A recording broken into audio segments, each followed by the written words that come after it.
On est donc rendu au truc numéro 5 et donc c'est la fonction de mettre en attente, le snooze.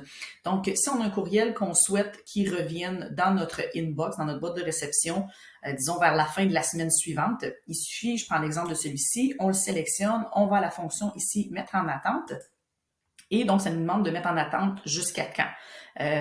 Donc, ça nous donne déjà des sélections et aussi la dernière date et d'heure sélectionnée. Donc, on reçoit une série de courriels, puis on se dit, bon, ben, on sait qu'on a un bloc X pour traiter nos courriels, mais on peut toutes les remettre pour les mettre en attente jusqu'à cette date et à cette heure-là. Donc, un peu comme la fonction d'envoi différé, on peut sélectionner celui qu'on veut.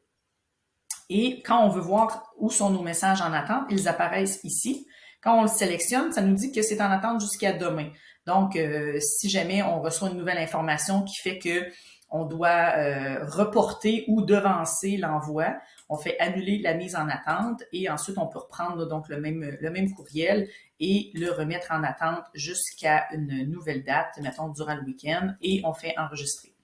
Donc voilà pour la fonction de mettre en attente sur Snooze, c'est que ça permet de libérer la boîte courriel visuellement.